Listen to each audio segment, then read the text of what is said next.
America అధ్యక్షుడు Donald ట్రంప్నకు త్రుటిలో పెను ప్రమాదం తప్పింది. మెరైన్ వన్ హెలికాప్టర్ ప్రయాణికుల విమానానికి అతి సమీపానికి వెళ్ళింది. ఆ సమయంలో ఎయిర్ క్రాఫ్ట్లో ట్రంప్ ఉండడం, ఇంకోవైపు ప్యాసింజర్ విమానం కావడంతో తీవ్ర ఆందోళన వ్యక్తమైంది.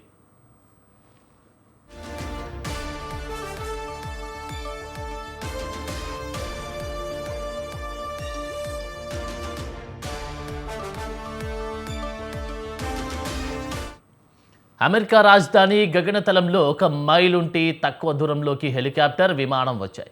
అమెరికా కాలమానం ప్రకారం ఆగస్టు 4న ఈ ఘటన జరిగింది.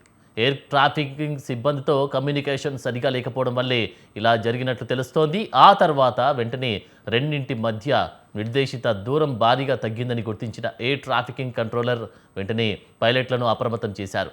దాంతో ప్రమాదం తప్పింది. నిబంధనల ప్రకారం 2 ఎయిర్ క్రాఫ్ట్ మధ్య కనీసం 1.5 మైలు దూరం ఉండాలి.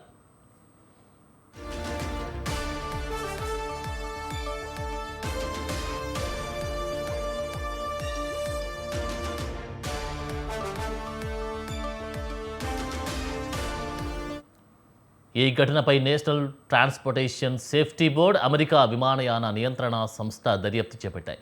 సమీక్ష జరిపి తగిన చర్యలు తీసుకుంటామని FAA వెల్లడించింది. ఈ ఘటనపై వైట్ హౌస్ స్పందించింది. మెరైన్ వన్ హెలికాప్టర్లను అత్యంత ప్రతిభావంతులైన పైలట్లు నడుపుతారని, అధ్యక్షుడు ట్రంప్కు ఎలాంటి ప్రమాదం జరగలేదని వెల్లడించింది. ఆ సమయంలో ట్రంప్ కాలిఫోర్నియాకు ప్రయాణిస్తున్నారు.